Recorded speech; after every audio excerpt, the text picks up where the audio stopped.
Hello, hello, hello. Comment allez-vous, très cher ami?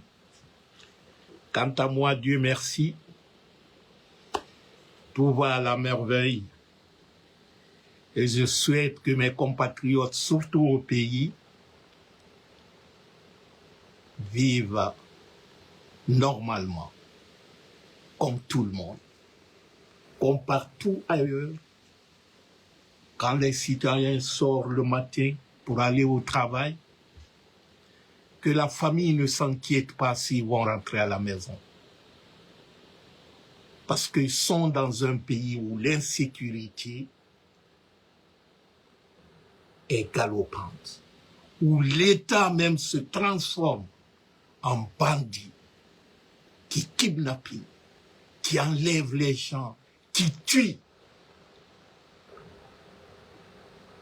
La Guinée n'est plus un État. On a affaire avec un groupe de délinquants armés qui harcèlent le peuple. Un peuple innocent. Vous savez, très cher ami,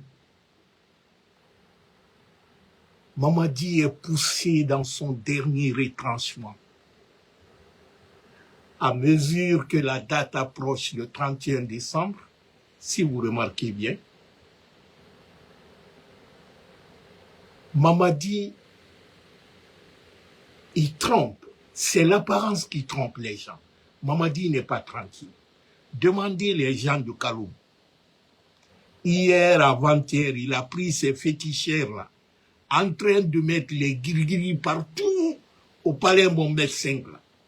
Vous savez, Conakry, il avait bourré Conakry avec les fétiches et les trucs. Les grandes inondations et les pluies, là, on dit quelque chose de malheur est bon. C'est ce qui est venu nettoyer Conakry. Parce que c'est la force de Bassi Kolo. Ceux qui connaissent l'histoire de Bassi Kolo. Vous savez, le vieux qui se trouvait tout juste là où on appelle aujourd'hui Palais du Peuple, là, c'était le vieux Bassi. C'est un baga. Bassi Kolo, il a eu des problèmes de pieds.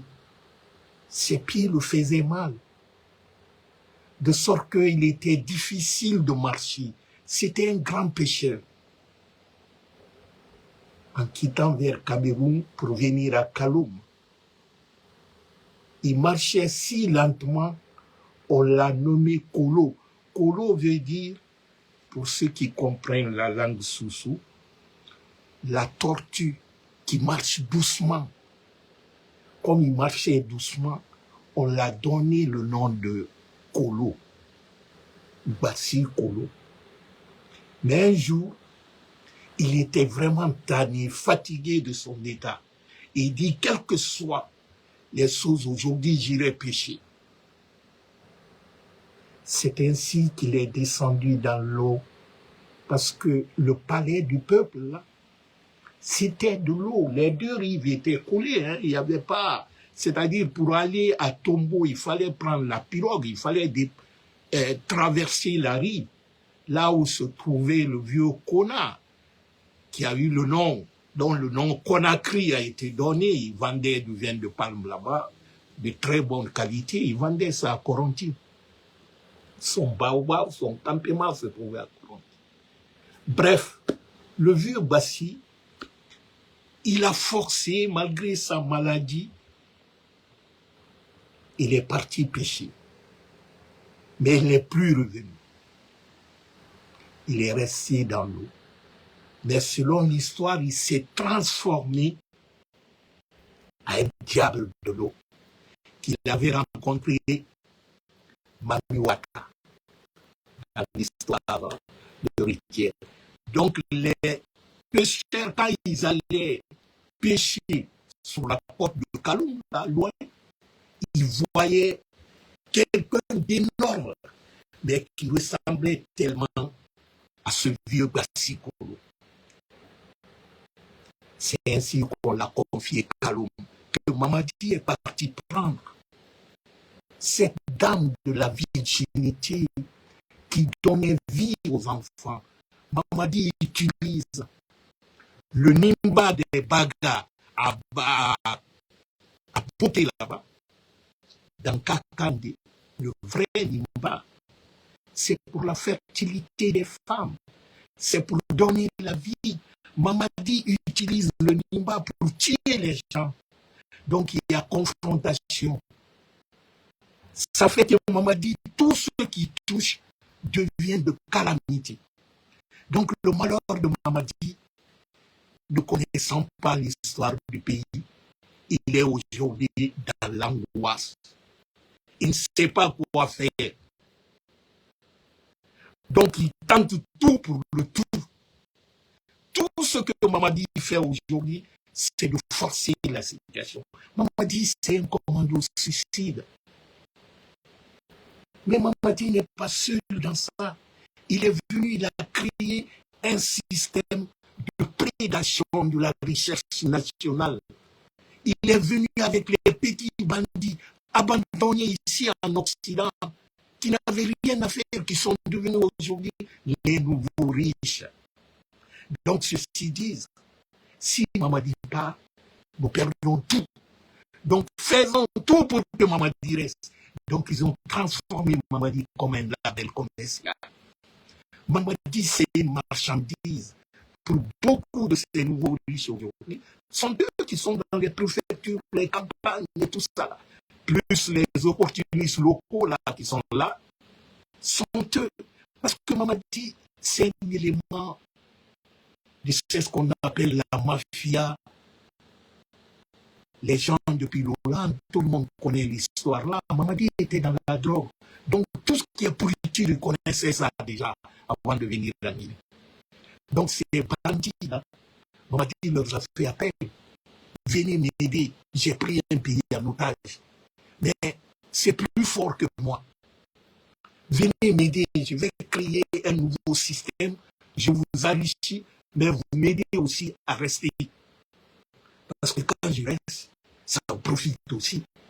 Donc les mecs que vous voyez là, les gens qui se disent entrepreneurs, les gens qui n'ont pas géré dans leur vie $1000 ou $2000, on vient leur donner 2 millions ou 3 millions de dollars, les milliards qu'on leur donne à gérer, ils ne savent pas.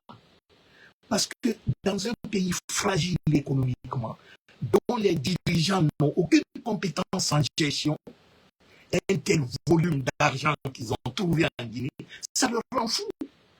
C'est ce que nous voyons actuellement en Guinée. Mamadi se tape la poitrine, mais la visibilité n'est pas là. C'est-à-dire, vous regardez, ils disent on a dépensé tel milliard ici, mais le résultat, c'est quoi? Zéro. On voit zéro. Donc, très cher ami, notre pays traverse à l'heure là un moment sombre de son histoire récente. Il y a 64 ans, 65 ans maintenant, la République de Guinée a été déclarée comme indépendante. Mais depuis 65 ans, la Guinée n'a jamais vécu ce que nous vivons aujourd'hui comme malheur. Tout ce que Mamadi touche, c'est du catastrophe. C'est-à-dire de son arrivée le 5 décembre, comment? Le 5 septembre, à ce jour-ci, si vous comptiez certains trucs, vous dites, mais pour les plus jeunes, ils ne peuvent pas comprendre. Mais nous qui sommes un peu plus vieux, ou nos aînés, ils doivent se poser la question. Mamadi, c'est la malédiction pure et dure. Imaginez-vous, après la tragédie de Zéro Kouré, qui a fait plus de 500 morts, et 2 semaines après, c'est passé le 1er décembre, jusqu'au ce matin que je vous parle comme ça. Est-ce que quelqu'un a entendu Mamadi adresser ses condoléances publiquement sans passer par les intermédiaires? Moi, je n'ai pas écouté quelque chose de Mamadi. Dans un État normal, un chef d'État, les moments dans lesquels il ne peut pas déléguer sa responsabilité, c'est lorsque une calamité naturelle ou humaine abat sur son pays. C'est le chef qui parle.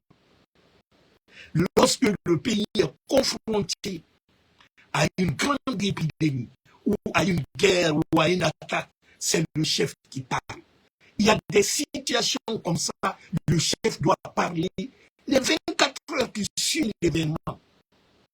Mais un chef qui se dit chef et qui se dédouane, il fuit sa responsabilité, c'est qu'il ne peut pas supporter l'émotion, c'est qu'il n'est pas fait pour ce poste.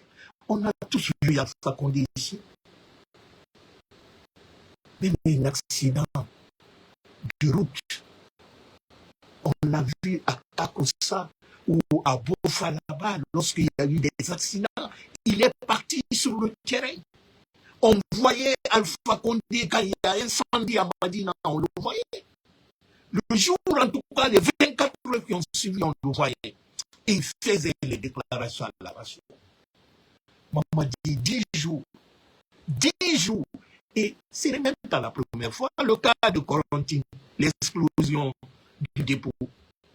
Maman dit c'est après 14 jours qu'il est parti à Niasdine et il est venu voir les trucs. Est-ce que vous pouvez appeler ce gars-là père de la nation?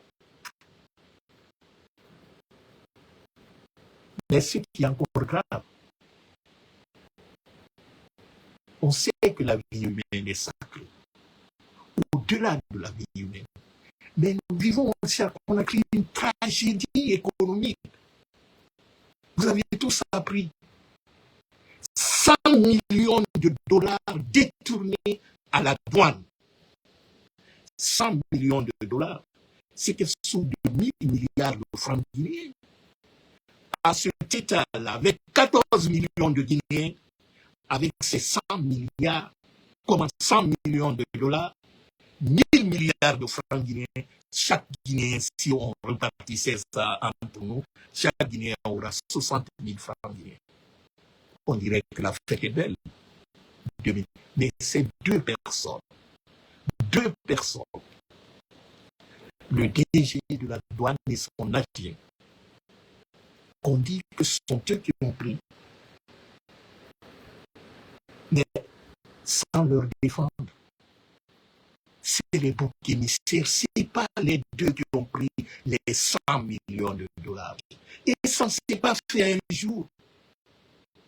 Cette corruption est endémique. Mamadi est venu, c'est-à-dire, c'est malheureux pour nous les Guinéens. C'est-à-dire, ce qui est dommage en Guinée, c'est que l'élite a démissionné. L'élite fait semblant. Parce que c'est pas parce qu'il est naïf ou bête. Les intellectuels guinéens acceptent l'hypocrisie, le mensonge uniquement à cause des privilèges et les postes de responsabilité. Sinon, tout le monde savait le 5 décembre, comment le 5 septembre que Mamadi c'est un arnaqueur, c'est un trafiquant de drogue. Tout le monde le savait. Et jusqu'aujourd'hui, il y a beaucoup d'intellectuels qui se taisent parce qu'ils se disent je préfère me taire ou soutenir même l'insoutenable que de parler, que de dire la vérité pour ma nation. Parce que je suis un lâche. Parce que ce qui est pire, certains l'assument, Makanira l'assume publiquement.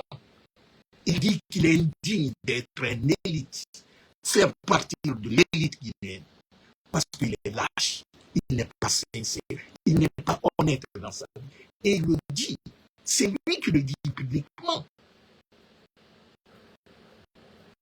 Donc, chers amis, avec ce qui se passe à la douane, nous voyons, le DG actuellement, il est à la maison centrale et son adjoint, mais il y a 100 transitaires aussi qui sont en détention. La raison, c'est quoi? Avec le système Mamadi, ils sont venus, ils ont cassé l'unicité des caisses. Alpha a dit, quand l'État, l'argent qui appartient à l'État, il ne sert à rien, on mobilise l'État si on mobilise l'argent si on ne sécurise pas l'argent. Il dit la première mesure à prendre, il faut un seul compte maintenant où on verse toutes les recettes de l'État. C'est ce qu'on appelle l'unicité des caisses, la caisse unique. Parce qu'avant Alpha Condé, autant de lancement, c'est-à-dire le mal est identifié, autant de lancement. Chaque ministre avait un compte à la Banque centrale. C'est-à-dire les ministères deviennent des entreprises privées des ministres ou des cadres du ministère. Donc, pour mettre fin à ça, Alpha dit qu'il n'y aura qu'un seul compte. Mais avec Mamadi, le DG de la douane, il n'a pas créé ça comme ça. C'est Mamadi qui l'a demandé de créer les caisses, les lignes de crédit parallèles pour créer l'embrouille, quoi. C'est-à-dire, quand il y a la pagaille, lui-même, il est venu, il a instauré la pagaille. Sinon, l'unicité des caisses était effective. Depuis 10 ans, tous les commerçants savaient ça. Et puis, c'est ce qu'on appelle aussi la dématérialisation. Excusez-moi. Je vais fermer. Ok, c'est bon. On a dématérialisé les transactions financières pour l'État. Parce qu'on se dit, l'argent frais, là, quand tu remets l'argent en espèces à un douanier, ce qui est clair, il va voler. On connaît la Guinée. Alpha dit, pour éviter cela, maintenant, le commerçant, si tu veux dédouaner, il y a un compte en ligne, il y a des formulaires en ligne, tu remplis ça, tu vas au trésor ou dans les banques, tu payes. Le douanier ne verra que le ticket. C'est ça que Alpha a instauré. Et il a dit, même les conteneurs qui viendront au compte des ministères seront dédouanés comme les conteneurs des particuliers. Même si c'est l'État qui va repayer, c'est-à-dire l'État même qui a envoyé les conteneurs, il dédouane avec l'argent. Après, on peut le retourner l'argent comme le bien est pour l'État. On peut rembourser l'État. Il dit, mais tout le monde doit dédouaner. C'est autant de l'argent qu'on a vu. Il y avait des conteneurs qui venaient, on dit, ah, ça appartient à la présidence. Personne ne touche. Il y a beaucoup de commerçants qui sont enrichis comme ça. Hein. Leur conteneur, c'était au nom de la présidence. Les gens. Mamadi, c'est ce qu'il a instruit. Et ceux qui arrivent aujourd'hui à la douane, c'est ça. Mais ça, c'est pas arrêté à la douane seulement. C'est-à-dire la calamité que Mamadi est en train de semer en Guinée. Allez-y aujourd'hui, à la Banque centrale de la République de Guinée, les réserves d'or qu'on avait là-bas, ça disparaît. Plus de 4 tonnes d'or a disparu. On ne sait pas là où c'est parti. Tidiane Goïta était à Dubaï. Il est parti avec 2 tonnes d'or qu'il a envoyé à Dubaï. Avec un Mauritanien, un escroc mauritanien, savait qu'ils ont pris la réserve d'or de la Guinée. Vous savez, la réserve d'or dans un pays, pour une économie, on appelle ça le fonds de réserve, c'est-à-dire, c'est la force refuse. L'or, c'est ça. L'or, c'est la garantie de la valeur d'une monnaie dans un pays. Un pays qui n'a pas de réserve d'or, son économie, pratiquement, ça n'existe pas parce que l'argent, c'est le papier. Ceux qui connaissent les économistes m'apprenaient que l'origine même de l'argent qui est devenu la monnaie qui achète la marchandise, qui achète toutes les autres marchandises, ça cause de l'or. Nos ancêtres, il n'y avait pas d'argent, c'était avec de l'or. Lorsque Mansa Moussa partit à la mer, à l'Égypte, il a pris tout l'or de l'Empire mandin pour aller distribuer ça aux gens de l'Égypte. Toutes les bourses du monde ont chuté. Le prix a diminué partout au monde. Et c'est l'homme qu'on qualifie le plus riche jusqu'à maintenant du monde. Mais en faisant quoi? En pillant l'empire de Manding, tout l'or, toute notre réserve d'or, par mégalomanie, il est parti jeter ça par là-bas. Il n'y a même pas une statue de Mansa Moussa au Mali, ni en Guinée. Ce n'est pas pour lui l'or qu'il a pris, c'est tous les empereurs qui sont passés avant lui. Il a amassé tous ces trésors-là pour aller gaspiller ça dans les pays, je ne sais quoi. Bref, revenons sur la Guinée. Quand je vous dis que Mamadi, c'est la calamité, Mamadi, c'est le plus grand mal de la Guinée. Quand on parle de la tragédie humaine, plus de 500 morts déjà, sans compassion, rien. On fait comme si rien n'était. Mais laissez-moi vous dire, le 28 septembre 2009 qui s'est passé au stade du 28 septembre, c'est la réplique du 28 septembre 2009 qui s'est passé le 1er décembre 2024 à Sénégal. C'est la réplique, c'est la même chose. Et lorsque le 28 septembre est arrivé, Dadis, lorsqu'il a vu quelle ampleur que ça prend, il a voulu se dissocier. Et le résultat, Kumba l'a donné une balle à la tête. Donc Mamadi est dans ça même. Si vous entendez aujourd'hui Mandan Sidibé ou Baouri, tout ça, on dit de dissocier le nom de Mamadi au match. Ce qui s'est passé à Sérékoué. Mais il ne faut pas prendre les gens pour les naïfs.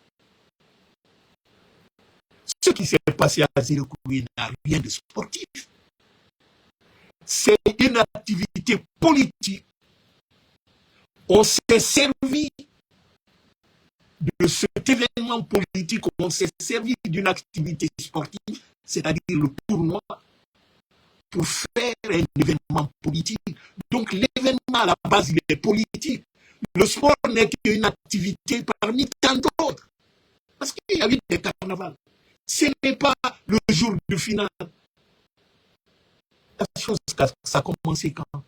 Je crois que c'était le 16 novembre. Le 16 novembre, au 1er décembre, 2 semaines, tout allait bien. C'est au final maintenant qu'on dit non, Mamadi n'a rien à voir. Mais le trophée, le nom du trophée, c'est le trophée de qui? De Mamadi Doumbouya. Avant même les tournois, Amara n'est-il pas passé là-bas pour aller dire aux gens, nous ne sommes plus dans la transition, nous sommes à la refondation. Et Amara en avant, il y a eu combien de camions d'armement qu'ils ont transportés à Sérékoué à la forêt. Donc c'est prémédité. C'est prémédité, mais ça leur a dépassé. C'est les gens irresponsables. Ça dit, ils ne prennent aucune proposition irresponsable. Les gens qui sont morts là-bas, il y a beaucoup qui sont morts par les véhicules de ceux qui se disaient officiels là.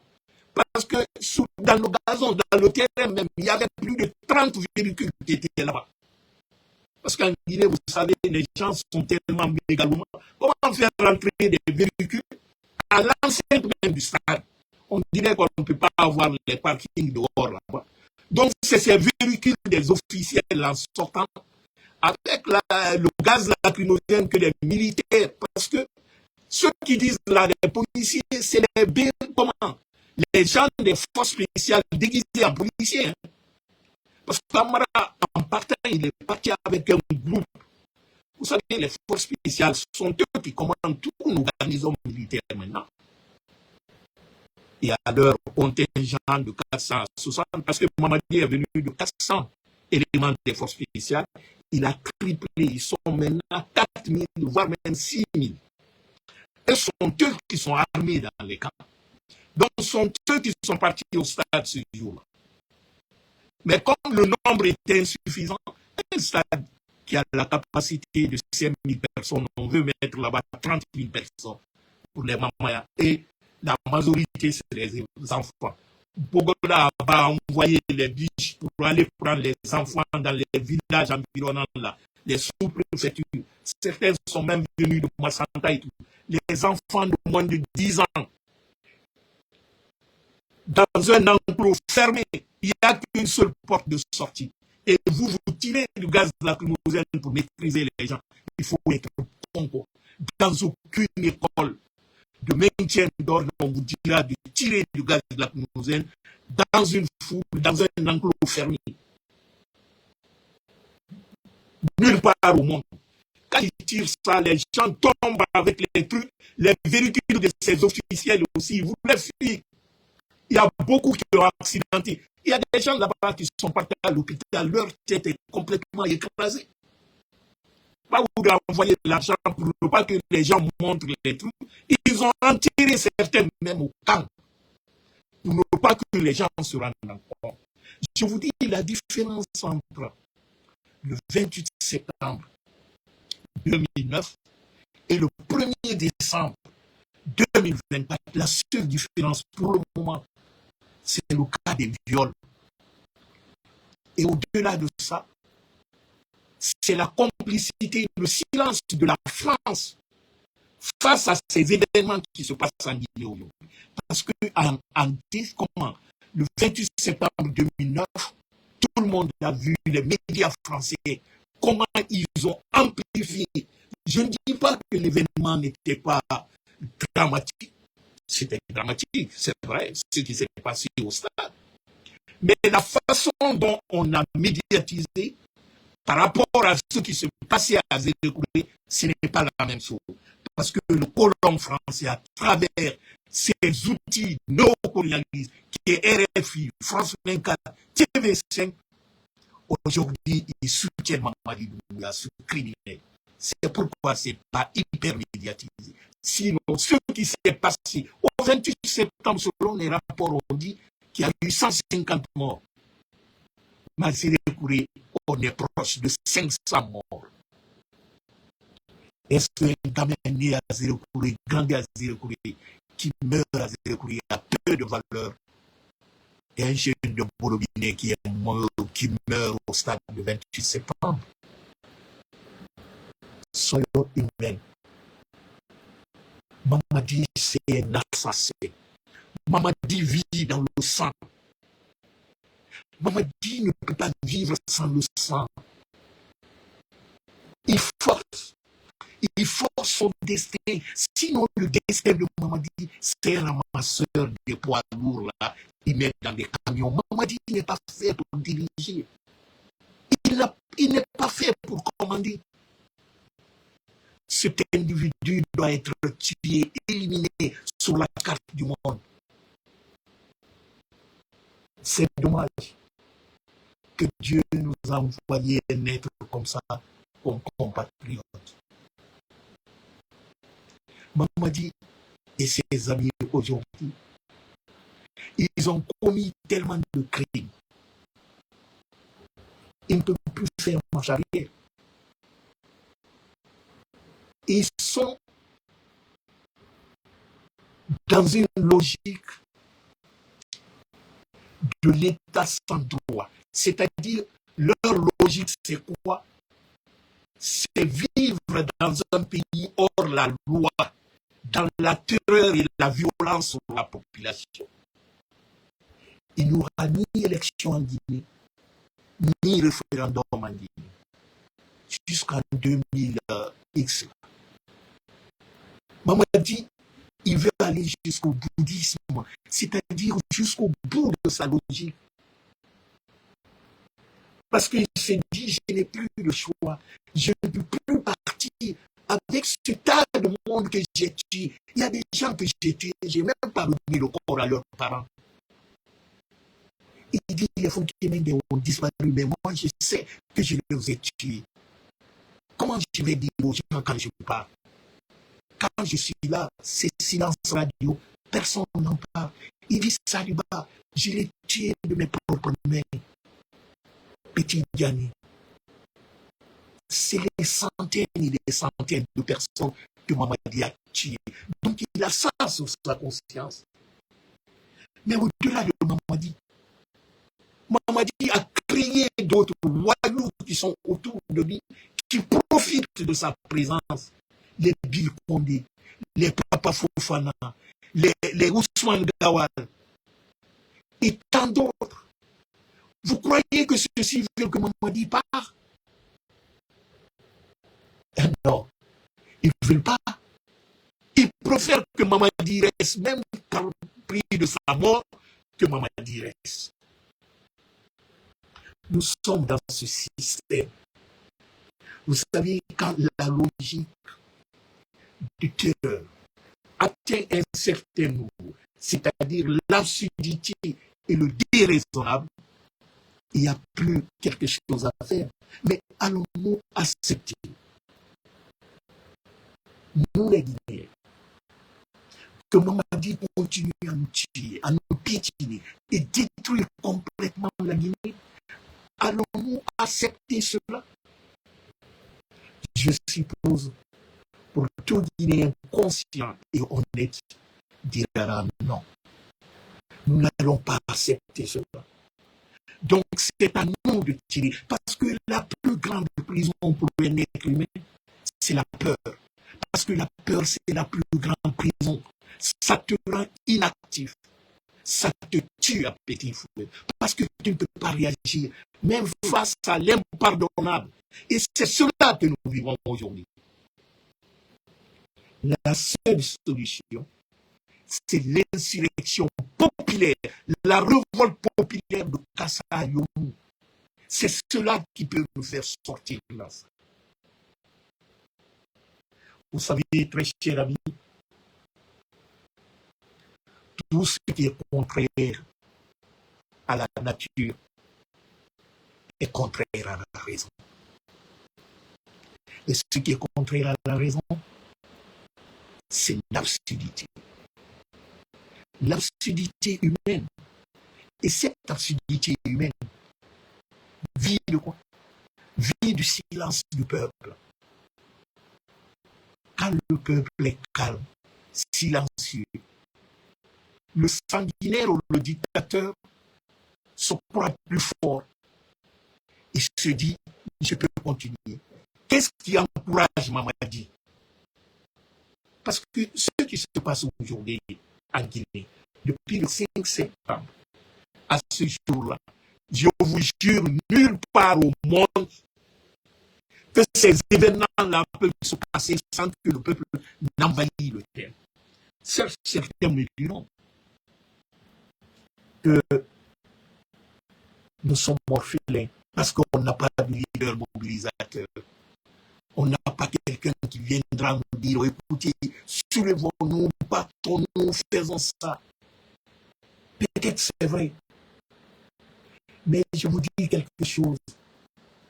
N'attendez personne à venir vous libérer sur vos bourreaux. Lorsque tu es en danger, avant que l'aide ne vienne quelque part, débrouille-toi d'abord à te libérer. Quand l'aide vient, ça serait un appui. Mais la vraie révolution est spontanée. La vraie révolte qui est reçue dans un pays, et la Guinée ne fait pas exception, c'est la révolte spontanée. Pour ceux qui sont de ma génération, on a connu à Conakry autant de s'écouter lorsque la population disait merde à la police économique qui maltraitait nos mamans au marché à Madina. C'est à cause d'un bidon d'huile que le policier est venu saisir à une dame à Madina à 10 heures. Il a versé à terre et toute la Guinée s'embrase. Et c'est ce jour-là que Sékou Touré leur a donné raison. Il dit à partir d'aujourd'hui, j'interdis la police économique. En 2007, la grève qui a mené Lansana Kouyaté comme Premier ministre, l'appel n'a pas été fait par un homme politique. C'est vrai, les syndicats étaient là déjà et tout ça. Mais c'est le peuple qui s'est soulevé comme un seul homme pour dire ça suffit. Parce que l'ensemble est parti faire sortir, comment il s'appelle, Mamadou Sylla en prison, qui a pillé, tout le monde voyait comment Mamadou Sylla vivait de l'opulence de l'État. D'ailleurs, depuis la mort de Kanté, Mamadou Sylla, son futur qui connaît, qui parle de futur aujourd'hui. Parce qu'il vivait de ça. Mais vous savez, dans notre pays, excusez-moi,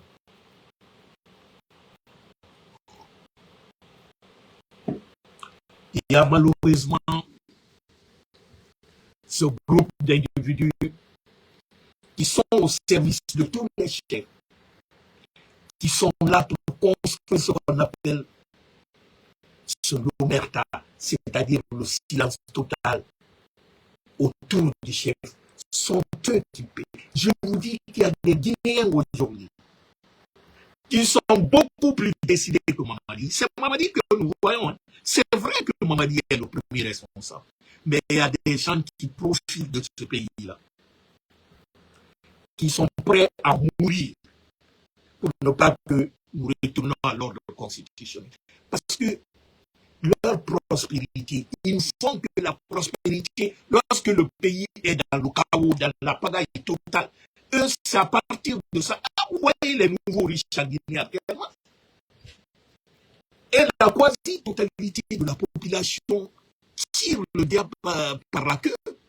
C'est la misère totale. Mais il y a un petit groupe, l'opulence, les immeubles construits par là, les grosses voitures, leur femme fait ses courses à Dubaï. Quand l'enfant a des maux de tête, on l'envoie à Paris tout de suite là. Sont eux qui vivent de la vie. C'est-à-dire qu'ils sont en train de suicider tout ce qu'on a. Et Cyril Sogato, c'est Simandou maintenant leur espoir. Mais laissez-moi vous dire quelque chose. Maman dit, je sais que tu ne connais pas la géopolitique, tu es douleur, tu es, comme on dit ça, Amandé Toto, c'est-à-dire Bodo. Bodo, maman dit, ne comprend rien de rien. C'est-à-dire, tu as signé ton arrêt de mort. Maman dit, tu ne dois pas toucher Simon. Parce que nous savons ce que les Guinéens doivent comprendre. La Guinée n'aura rien dans Simandou avec Mamadi. Vous savez pourquoi Mamadi ne veut pas que la convention réactualisée, c'est-à-dire la convention qu'Alpha avait fait avec les sociétés là, Mamadi est venu, il a tout modifié. Vous savez pourquoi Mamadi ne veut pas que ça soit public? C'est que la Guinée n'a rien dedans même. Et que le peu que la Guinée a dedans, c'est au nom de Mamadi et certains de ses proches. Mais remarquez, le passage des Émiratis, là, qui était à Conakry il y a, je crois, quelques jours, la semaine passée, ils sont venus. Est-ce que vous avez vu le ministre des Mines? Ils ont été reçus par qui? Par Idi Amin, le ministre de la Défense, par Amara Kamara, secrétaire général d'armée, par Bala Samoura, le haut commandant de la gendarmerie, c'est-à-dire par l'armée. Donc notre mine, ils transforment notre mine comme le nerf de la guerre. Parce que pour eux, ils ne sont pas venus développer la Guinée, mais ils sont venus maintenir, c'est-à-dire piller la Guinée et faire la guerre sur la Guinée. Tuer la Guinée à cause de leurs richesses. Et ils vendent les richesses-là, au lieu de nous construire les hôpitaux, les rues ou les barrages hydroélectriques, c'est les armes qui vont aller acheter. C'est les maisons, les quartiers qui achètent à Abidjan ou à Dakar ou à Dubaï. C'est cette pauvre dame qui meurt à l'hôpital d'Onka parce qu'il n'a pas le prix de la césarienne. C'est ce jeune homme, Moussa Sissé, qui est mort devant l'hôpital Yasmine parce que les médecins disent qu'il ne peut pas le toucher s'il n'a pas d'argent. Aujourd'hui, regardez dans les dispensaires de Conakry ou à l'intérieur du pays, il n'y a pas de kit de dialyse. L'argent qui doit servir à tout ça, Mamadi prend, il va acheter des armes ou il met sur ses comptes. Et quand lui, ses fils ou sa femme est malade, c'est à l'hôpital Val-de-Grâce de Paris qui vont aller se soigner. Par l'argent de qui? Par notre argent. Et quand nos mamans meurent, à Donka, parce qu'il n'y a pas De qui? De dialyse. Quand une dame meurt en couche, parce qu'il n'y a pas de vaccin anti-tétanos. C'est ça, maman dit, c'est le sinistre. Mais ce système est supporté, soutenu par certains d'entre nous. Les Dansakourou font partie, les KPC font partie, les Makanela font partie, les Babouri, tout ce beau tas qui soutient le système parce que leur vie dépend maintenant de Mamadi. Je vous dis, Mamadi est devenu un label commercial pour eux. C'est une marchandise. Parce que Mamadi a transformé la Guinée comme une vache au lait pour les gens comme ça. Et que le peuple qui est digne de sa richesse vit dans la dèche. Vous savez, au temps d'Alpha Condé, il y a beaucoup qui lui reprochaient de ne pas être sévère. Mamadi a été interpellé 2 fois. 2 fois. C'est le professeur Alpha Condé qui a dit non, il faut le libérer. Lui, bon, les gens sont jaloux de lui. Il dit, il faut le libérer, il n'a rien fait et tout ça. C'est le professeur Alpha Condé 2 fois de suite. Il y a eu des rapports très fréquents. Il y a un de mes amis à l'époque qui était proche du dossier, qui était le service qu'on appelle le service de renseignement ou de surveillance du territoire. Il me dit que ça, dans tous les pays du monde, les personnalités sont surveillées à leur insu. Même si vous allez au supermarché, le vendeur qui est là, il y a certaines choses, quand vous le dites au vendeur et tout ça, l'information peut remonter à la surveillance du territoire. Mamadi, dans un supermarché, je crois que c'est le supermarché qui a équipé là. Il est parti là-bas, je crois qu'il a acheté une bouteille de vin. Il prend ça, il dit c'est la merde ici, tout est foutu, ce pays-là, c'est la merde. Les gens qui étaient autour, ils ont remonté ça à la DST. Et une autre conversation aussi avec les jeunes qui disaient, c'était les jeunes recrues là qui venaient de Kidal et tout ça. Ils disaient à ceux-ci, ah, mais vous ne savez rien, vous êtes faibles, et tout ça là. Nous, les forces spéciales, un seul coup, on va maîtriser tout ceci. C'est-à-dire, ils se vantaient. Et un chef militaire ne doit pas se vanter devant les soldats et tout ça là. Il se vantait de sa force. Et le comportement même de Mamadi, ceux qui le connaissaient avant de devenir là, Mamadi, quand il va quelque part, c'est plus de 10 à 15 garde-corps là autour, il se déplace avec les troupes. Tout ça, c'est les soupçons qu'on a fait remonter à Alpha Condé. Mais Alpha Condé disait, ah, laissez tomber ça, c'est pas important. Voyez-vous, le président Alpha Condé avait tellement confiance.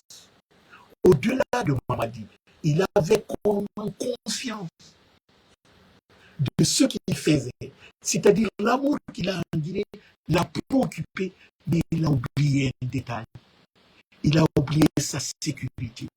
Il a oublié aussi que le nom de beaucoup de Guinéens s'appelle l'ingratitude. Il y a beaucoup qui l'applaudissaient. Mais Alpha, pour sa sécurité, il disait à tout le monde, c'est le peuple qui est mon gardien, ma sécurité est assurée par le peuple. Mais quel peuple? Un peuple qui est piétiné, qui est soumis par la force des armes. Ce peuple-là ne peut pas vous protéger quand il y a des problèmes. Parce que ce peuple n'est pas libre. Ceux qui ont des armes sont eux qui ont imposé leur dictature sur ce peuple qui devrait nous soutenir. Donc, le professeur avait trop négligé sa sécurité. Parce qu'il y a des Guinéens, aujourd'hui encore, qui n'aiment pas que ce pays se développe. depuis dans le berceau. C'est-à-dire qu'ils sont nés avec ça. C'est inné en eux. Tout ce qui fait progresser ce pays-là, il faut le tout pour l'éliminer ou pour le tuer. Ça, c'est depuis l'indépendance. Et cela, il y a des hypocrites et des profiteurs qui viennent se mélanger. Et ça se trouve dans toutes les couches sociales. Que ce soit des imams, des intellectuels, les hommes d'affaires, tout le monde était comme ça. Vous savez, l'ami Gracie est rentré au pays, donc j'ai vu une de ces images. Vous savez, il a passé plus d'une année maintenant, 8 mois, et KPC aussi était avec lui. Mais vous savez, il est revenu pourquoi? Il est revenu pour la capitulation, c'est-à-dire qu'il se rend. C'est comme KPC, ils sont rendus. Vous savez, KPC, tout le temps, c'est-à-dire c'est pendant les transitions qu'il fait son plus gros chiffre d'affaires. KPC, c'est ça. Hein? KPC a eu l'argent au temps de Dadis et c'est quoi qu'on a fait? Parce qu'il surfaxe à 200%. Lorsque le professeur Alpha Condé est venu au pouvoir en 2010, c'est le cours de la Banque mondiale a fait appel au cours du Code de Paris pour venir faire l'état de lieu en Guinée, comme un autre école. Lorsqu'ils ont remis leur rapport à Alpha Condé, il dit tous les contrats que KPC a réalisés, il a surfacturé à 200%. Il dit puis les garnisons militaires qu'il a eu à construire là, qu'il a construit ça avec les matériaux qui ne correspondent pas à la construction d'un camp militaire. Un camp militaire, les matériaux qu'on utilise pour construire un camp militaire, ce n'est pas la même chose qu'on utilise pour construire une maison d'un particulier. Le camp militaire, c'est la sécurité, la garantie absolue. Allez-y, le camp de Cancan, l'ambassadeur des États-Unis qui était en Guinée à l'époque est venu voir le professeur Alpha Condé et il dit tu es obligé de casser tout. Hein. Et il dit parce que les toits, tout est mal fait. Donc c'est ça, tout le monde sait. Quand il fait une route aujourd'hui, là, un mois après, tout est gâté, une saison pluvieuse, allez-y à cabinet là. Et c'est les milliards qui prennent pour ça. Sinon, une route bien faite, ça doit durer 25 ans. Mais les routes de KPC, ça ne dure pas 2 saisons. Hein. Une saison pluvieuse seulement, c'est fini. Donc KPC vit dans ça. Mais qu'est-ce qui s'est passé aussi? KPC, vous savez, au temps de Dadis, qui l'a vu publiquement soutenir quelqu'un, un chef d'État, depuis l'ancien Conté et tout ça. KPC n'a jamais fait ça publiquement. Mais vous savez pourquoi aujourd'hui il le fait publiquement? Parce que, il a tellement emmagasiné les trucs de corruption, là, les marchés qu'on a donnés, il a mal fait. Mamadi dit, bon, il faut rembourser. Si tu ne rembourses pas, il faut me soutenir publiquement. C'est la première raison. Pour ne pas perdre, pour ne pas payer ce qu'il a déjà emmagasiné avec Mamadi. La deuxième raison, il dit, Mamadi est venu, Mamadi et ses amis diaspora là, eux aussi, ils ont créé leur société de travaux publics, génie civil. Donc, les marchés de l'État maintenant, KPC n'est plus seul. Donc, KPC dit, non, si je ne fais pas attention, j'aurai le même sort que Mamadi Sylla. Vous savez, à temps de Lazare Conté, tous les projets, les marchés de l'État, c'était Mamadi Sylla. Donc, KPC aussi se trouve dans ça. Donc, il se dit, bon, je vais maintenant le soutenir publiquement, comme mes concurrents là, qui donnent l'argent, qui donnent les marchés de l'État, eux le font publiquement. Il dit, moi aussi, je vais le faire publiquement. C'est comme ça que KPC est tombé maintenant. Il est devenu homme d'affaires politicien. Mais parce que maintenant, il n'est plus homme d'affaires ou philanthrope et tout ça. Un philanthrope, quand tu voles les choses, tu donnes aux gens, ça ne sert à rien. C'est les objets volés. Donc, KPC est maintenant homme d'affaires militant politicien. Il n'est plus homme d'affaires simple, d'ailleurs, quelle affaire? Donc, l'ami Gracie aussi est rentré dans ça. Vous savez, la fermeture des radios, là, ce qu'on ne vous dit pas, les patrons des radios, que ce soit Douma, non bon, celui de Douma, lui, il est en prison, mais que ce soit Antonio Soare, Lamine Grassi et tant d'autres, Mamadi leur a donné de l'argent. Ça, d'abord, au moment du coup d'État, il dit il faut tout faire pour maîtriser, pour, disons, manipuler l'opinion nationale. Et tout faire comme vous avez les relations avec la presse étrangère, leur donner du faux, leur vendre quelque chose qui n'est pas vrai. Dire que le coup d'État, c'est le peuple qui soutient. C'est toute l'armée qui est derrière Mamadi et tout ça. C'est-à-dire pour légitimer le coup d'État. C'est ça que ces radios privées-là ont beaucoup participé. Ils ont beaucoup contribué à ça. À un certain moment maintenant, ils voulaient encore plus. Et Mamadi ne donnait plus.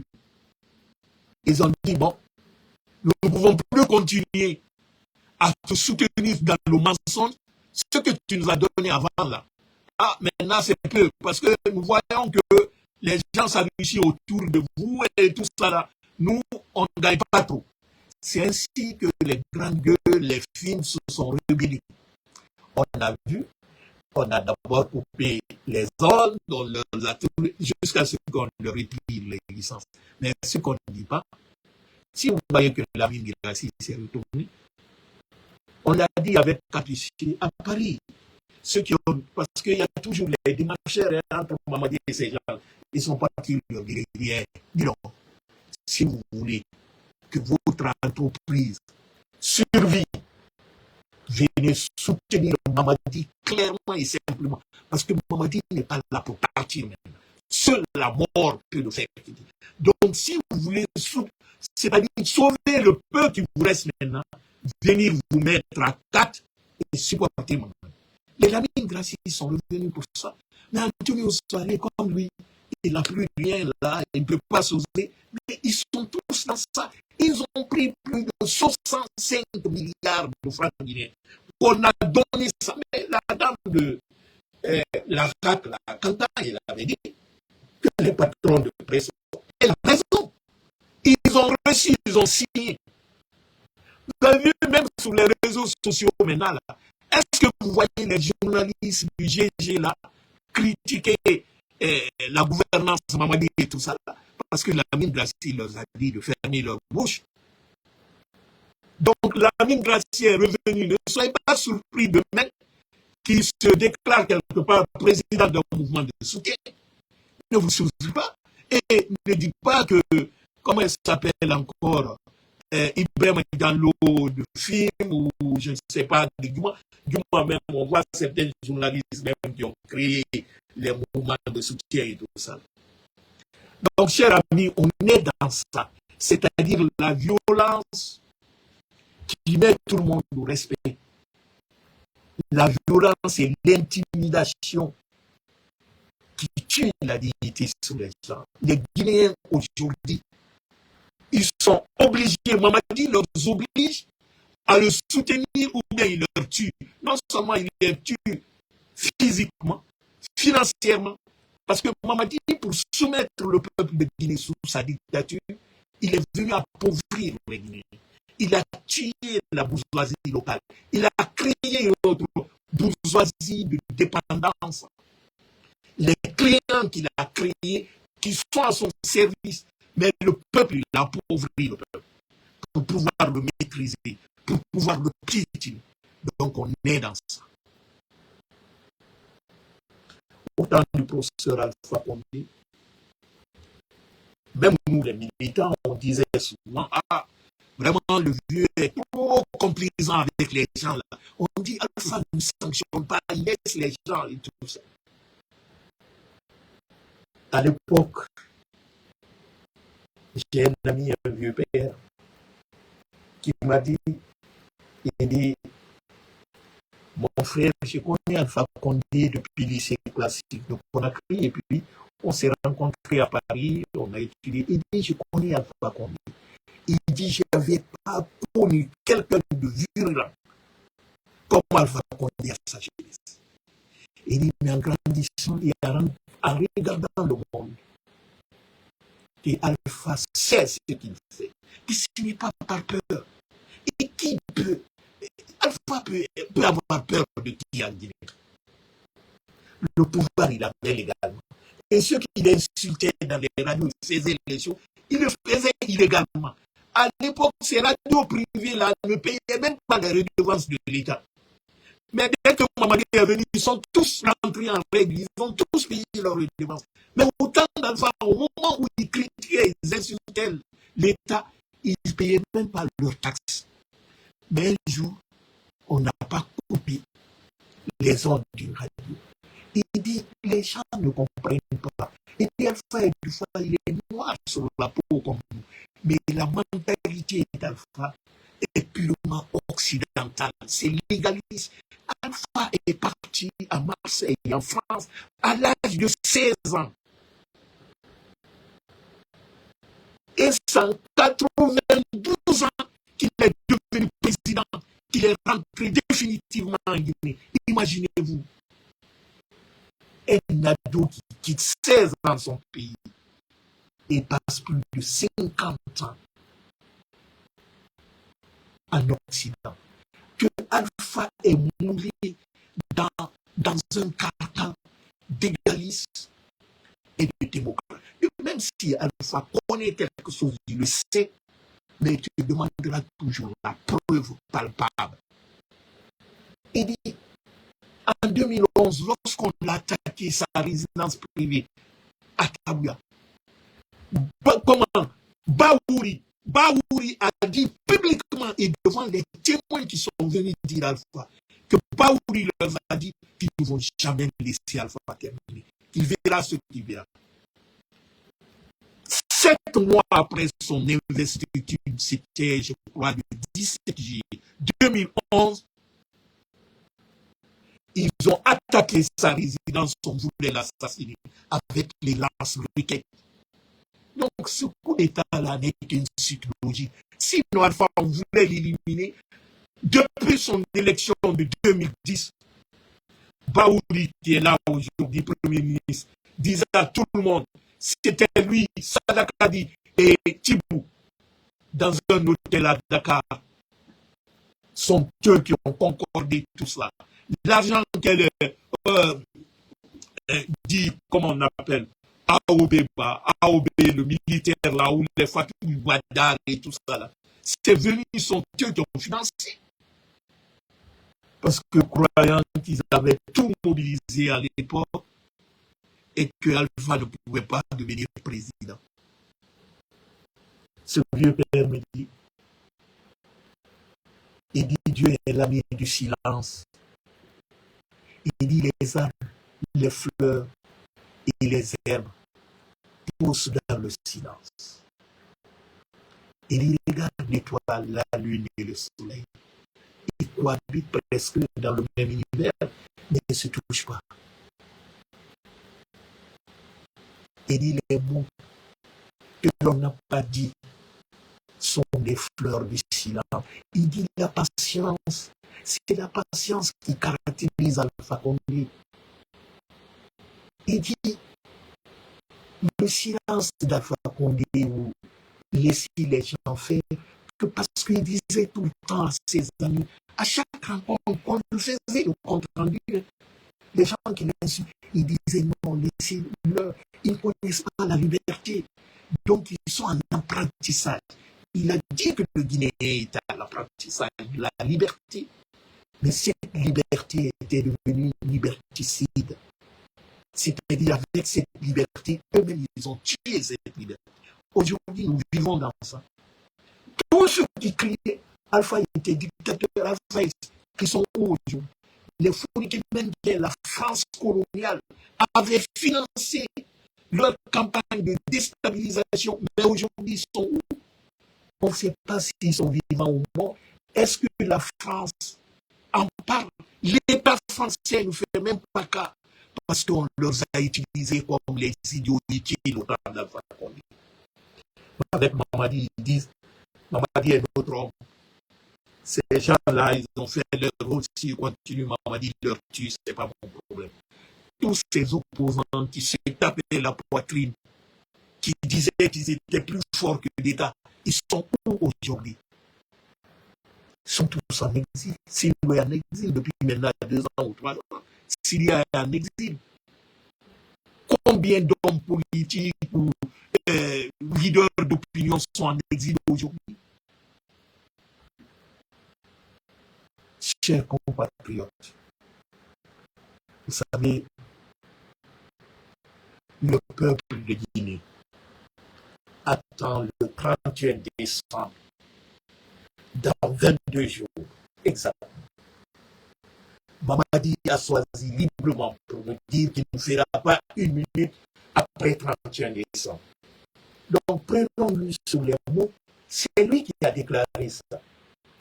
Donc, le peuple de Guinée doit partir sous cette date pour dire on ne reconnaît plus Mamadi. C'est-à-dire, la question, même si on n'arrive pas, parce qu'il faut voir toutes les éventualités, il faut que nous commençons déjà à nous préparer, que l'étape de Mamadi est finie. Dans les ambassades à l'étranger, nous allons assurer tous les ministres escrocs, les voleurs de Mamadi qui ont leur famille à l'Occident ici, nous allons leur harceler et porter plainte contre eux pour l'assassinat et la prise en otage d'un peuple sans défense qui est la Guinée. Nous allons créer la vie difficile à tous ces bandits qui ont transféré leur famille, que ce soit les membres du gouvernement, les proches du système, tous ceux qui rendent la Guinée comme ça, nous allons leur rendre la vie difficile à l'étranger.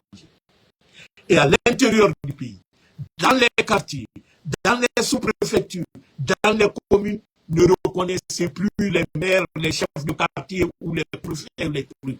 C'est la désobéissance civile. On n'a pas des armes, mais on a des moyens. On dit un peuple qui peut imaginer sa défense est plus fort que les chars de combat.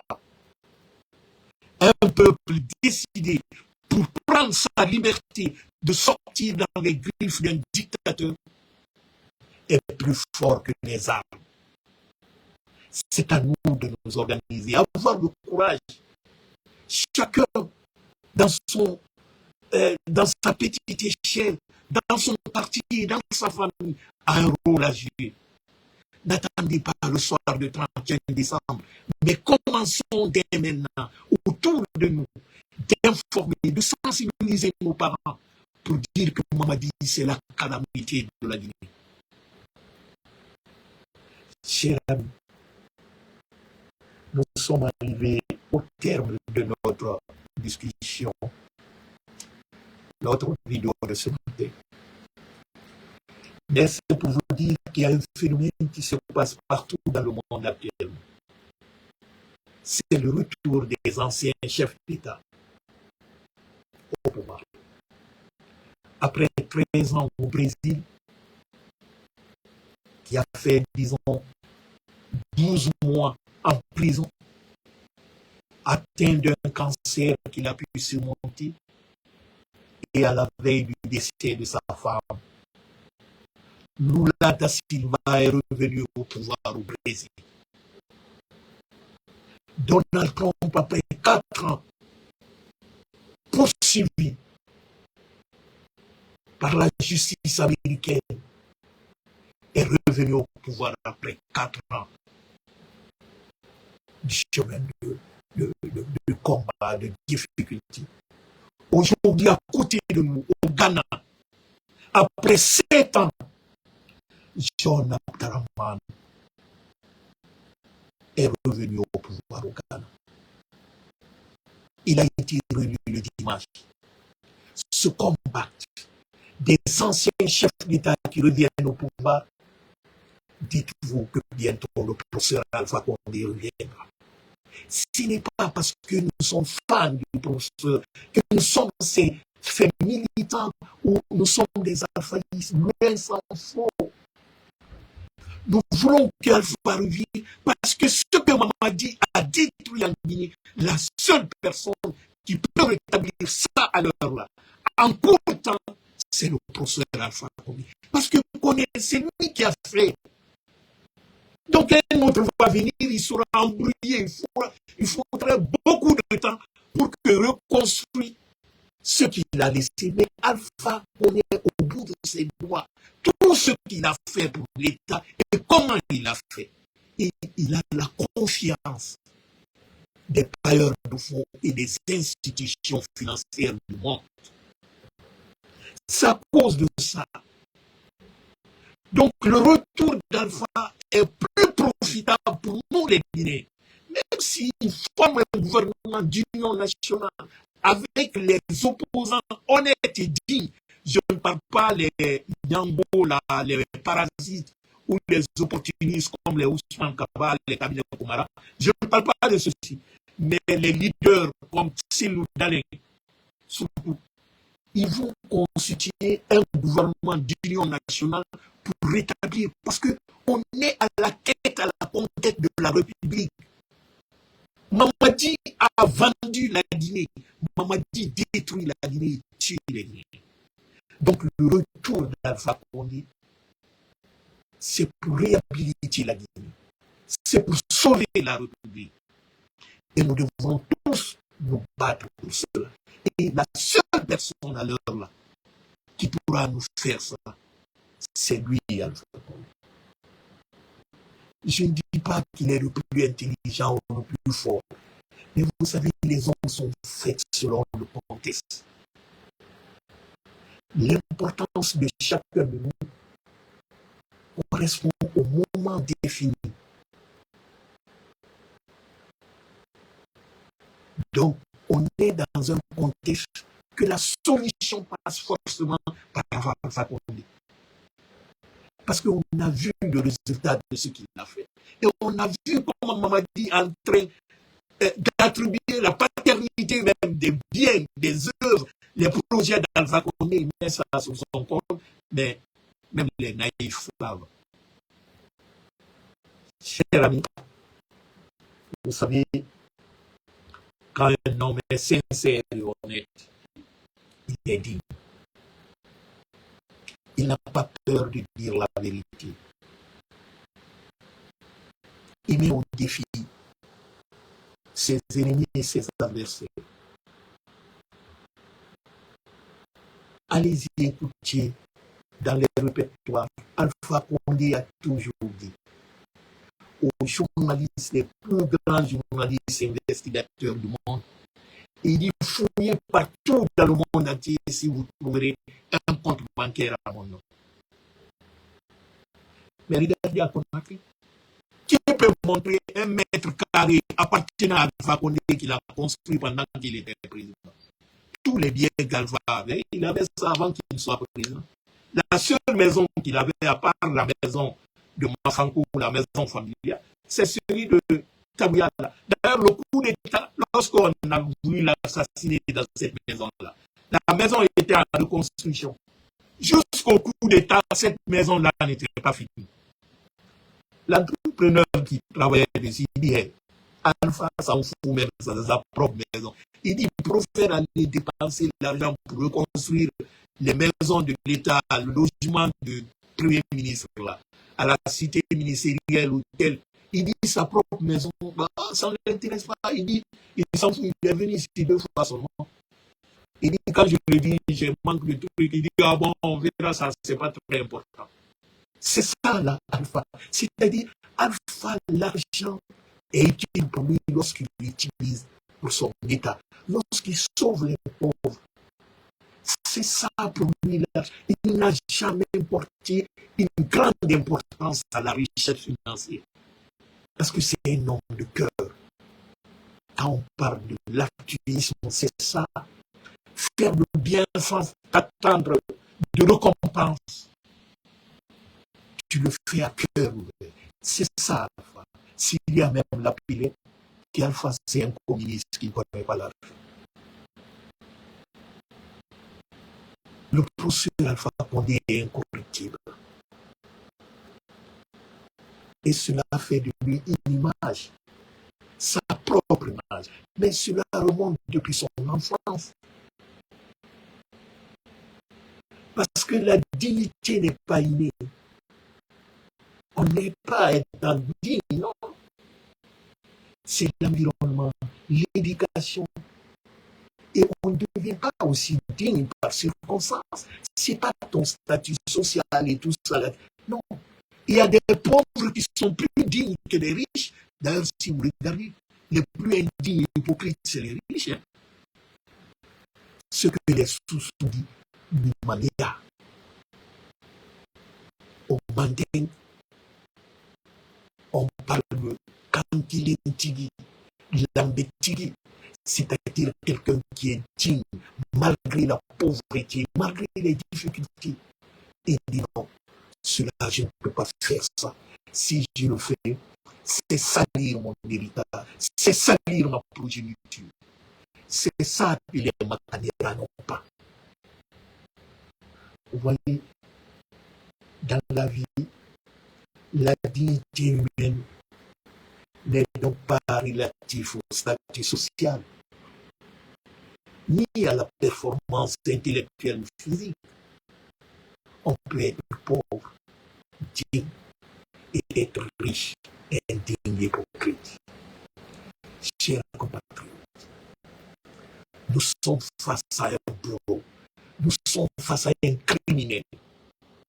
La seule chose qui nous reste, c'est de se jeter sur lui et de le dévorer, parce qu'il est en train de tuer tout ce qui est cher comme ce héritage sacré qu'on appelle la Guinée.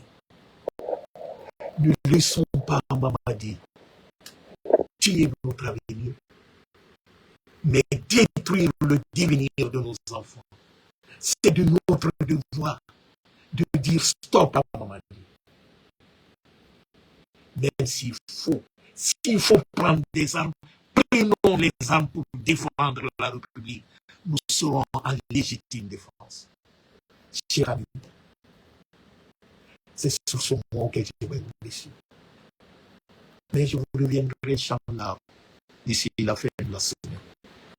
Préparons-nous, car je disais au début que la plus grande prison sur cette terre, c'est la peur. Libérons-nous de la peur pour affronter Mamadi. Mamadi n'est rien, Mamadi n'est pas tombé du ciel.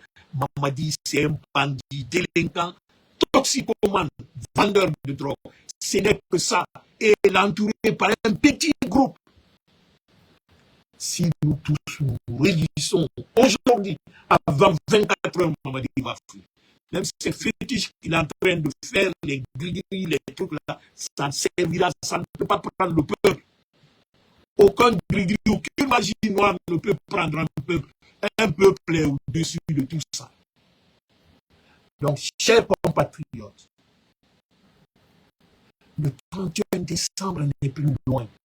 N'attendons pas le 31 décembre pour commencer à agir.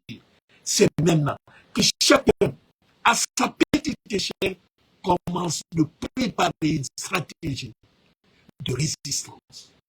Parce que la résistance d'un peuple, un peuple décidé, debout, est plus forte que les chars de combat de Mamadi. Je compte sur vous. Vous pouvez compter sur nous. Ensemble, nous allons dégager Mamadi. Merci, très cher ami.